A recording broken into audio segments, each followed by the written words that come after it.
ईद गुजर गई। अब्बा ना जाने कहीं से बोर्डिंग स्कूल के फार्म ले आए थे और सारा सारा दिन इन्हें पढ़ते रहते, अपने रजिस्टर में कुछ नोट करते रहते थे। शायद इनका इरादा बड़े भैया को बोर्डिंग स्कूल में भिजवाने का था। हमारे 5वीं के सालाना इम्तहानात की छुट्टियां खत्म हुई और मैं और राजा 6ठी जमात में हाई स्कूल पहुंच गए। ये स्कूल हमारे पुराने प्राइमरी स्कूल से बहुत बड़ा था। इसकी सबसे अच्छी बात यह थी कि इस स्कूल में बच्चों के बैठने के लिए डेस्क भी थे और इसकी छतें भी नहीं टपकती थी। इसके तख्ता से अभी पक्की दीवारों में नस्ब थे।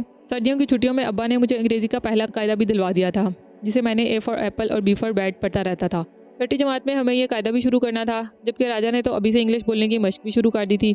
बाला भी किसी न किसी तरह 6ठी जमात में पहुंच गया था और हम तीनों की जमात भी एक ही थी, जबकि गुड्डू, ननू और पप्पू दूसरी जमात में थे। सच तो यह है कि हम सब बच्चे डेस्क पर बैठकर खुद को काफ़ी बाइज्जत महसूस करने लगे थे। सब जमातों में डेस्कों की कमी के बायस 2 डेस्क जोड़कर 3-3 बच्चों की टोलियां बिठाई जाती थीं, लेकिन हमारे लिए ये भी कम गनीमत ना थी।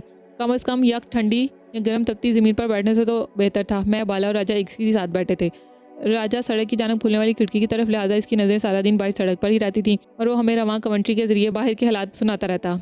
बाला दरमियान में बैठा था, बल्कि डेस्क के दरमियान में सर रख कर सोता रहता था, क्योंकि इसका मशगला क्लास में सोना ही तो था। मेरी ड्यूटी ये थी कि टीचर के आते ही से कोहनी मारकर जगा दूं और चंद लम्हों तक आंखें खुली रखने की सरतोड़ कोशिश करता और फिर किताब निकालते ही कुछ देर में दोबारा आहिस्ता आहिस्ता रुकू में झुकता चला जाता। मैं अपनी किताब के साथ साथ इसके सफ़े भी पलटता और जैसे ही इसकी सबक पढ़ने की बारी आती, मैं इस खास सतर पर उंगली रखकर फौरन इसे जगा देता। तेजी से बिना रुके वहीं से पढ़ाई जारी रखता जहाँ से पिछले बच्चे ने बाकी छोड़ी होती। मुझे इसकी महारत पर हमेशा रश्क आता था, क्योंकि जैसे ही बाला सबक खत्म करता, फौरन से बैठकर नींद का सिलसिला भी दोबारा जोड़ देता जहाँ से टूटा होता था। मैंने बाले से इसके बड़े भाई उल्लू की इस चांद-रात वाली हरकत का जिक्र भी किया और मैं ये भी जानता था कि खुद बाला भी इस मामले में कुछ भी करने से माजूर है, क्योंकि वो खुद से डरता था।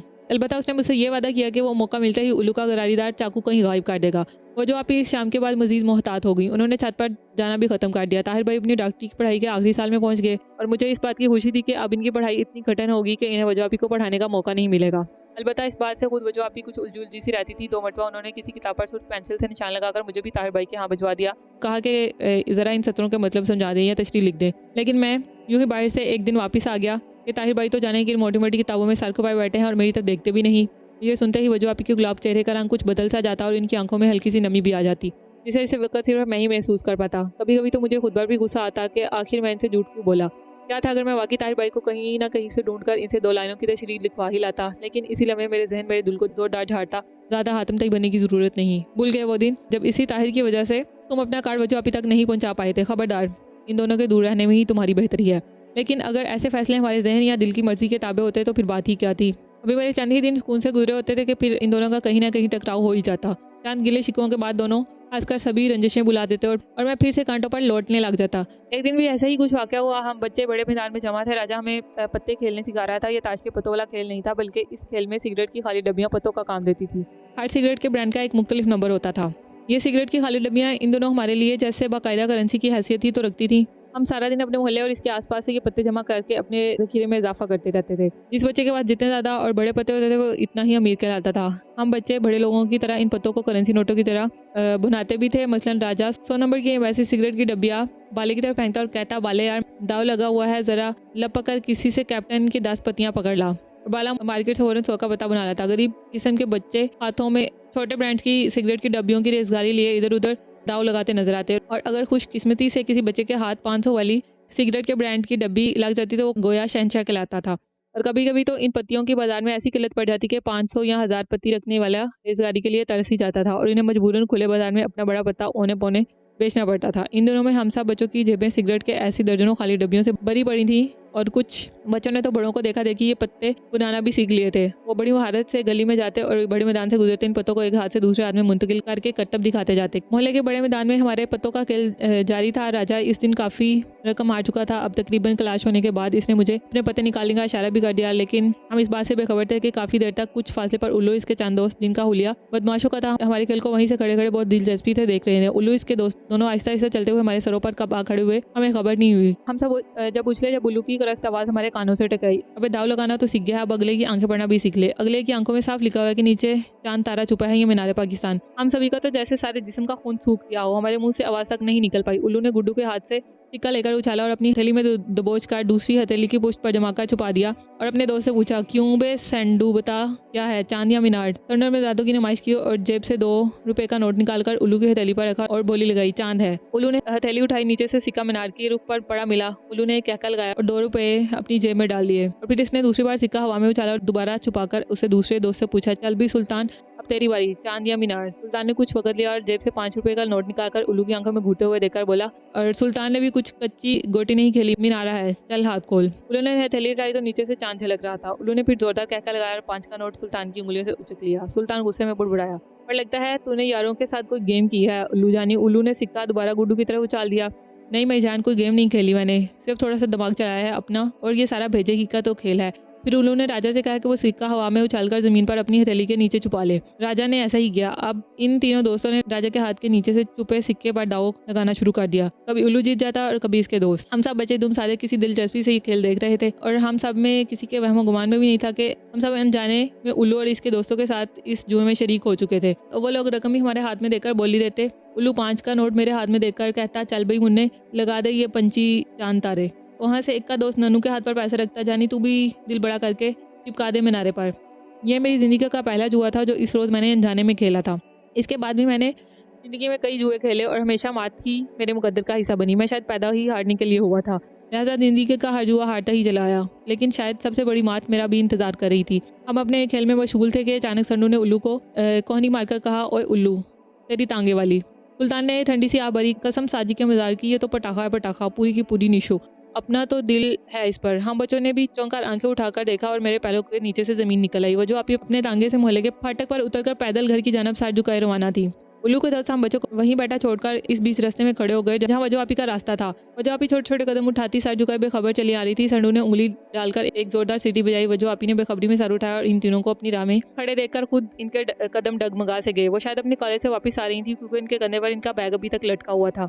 कभी कभार जब इनका प्रैक्टिकल होना होता था तो यूं ही कॉलेज से देर से लौटती थी। मैंने घबराकर इधर उधर देखा। मैदान दूर दूर तक सुनसान था, कोई बड़ा बूढ़ा देख नहीं रहा था। वजो आपी ने कनी काट कर निकलना चाहा लेकिन उल्लू कदम बढ़ाकर इनके सामने आ खड़ा हुआ और सरसराते लहजे में बोला, 2 घड़ी कभी हमारी तरफ भी देख लिया करो सरकार, हम में क्या कांटे जुड़े हुए हैं, सारी मेहरबानियाँ क्या इस अकेले पढ़ाकू डॉक्टर के लिए हैं। गालबन उल्लू ताहिर भाई का ताना दे रहा था। संडू और सुल्तान जोर से हंसे।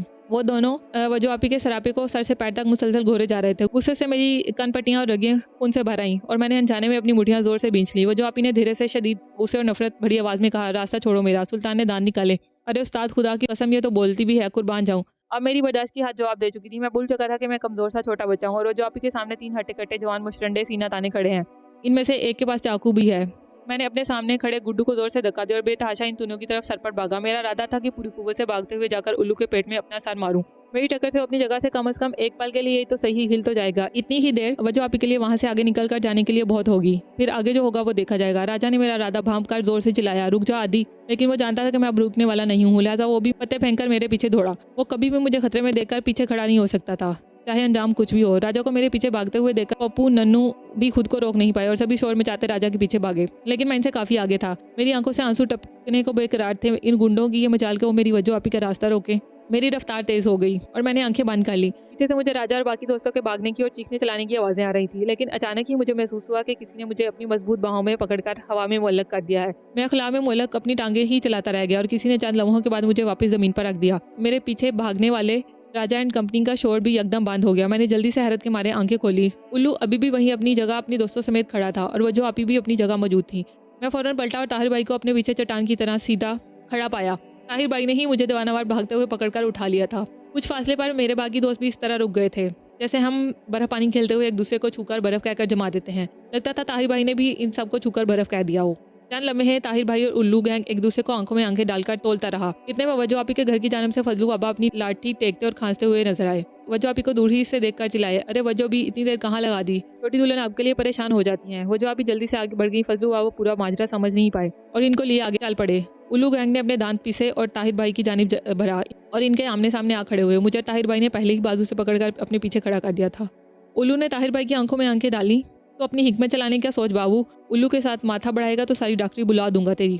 ताहिर भाई ने सुकून से जवाब दिया, तुम इस मोहल्ले में नए आए हो इसलिए शायद यहाँ के रीत रिवाज से वाकिफ नहीं हो। इस मोहल्ले की किसी लड़की का रास्ता काटने की कोशिश भी मत करना, वरना। ताहिर भाई की बात काटते ही और आगे बढ़कर इनका गिरेबान फाड़ दिया और झटका देकर बोला, वरना क्या करेगा, धमकी देता है हमको। ताहिर भाई ने इसका हाथ एक झटके से अलहदा किया और गिरबान झटक कर बोले, वरना बहुत बुरा होगा। वो तीनों शदीद तैश में आ चुके थे और करीब था कि तीनों ही ताहिर भाई से बढ़ जाएं कि इतने में गयास चाचा और मोहल्ले के चंद और बुजुर्ग असर की नमाज के लिए मस्जिद जाने के लिए गली की जानिब से निकल आए और उन्होंने दूरी से भांप लिया कि कुछ गड़बड़ है। वो सब जल्दी से हमारी जानिब भाड़ आए और गयास चाचा ने वहीं से आवाज़ भी लगा दी, क्या बात है ताहिर मियाँ, सब खैर तो है ना।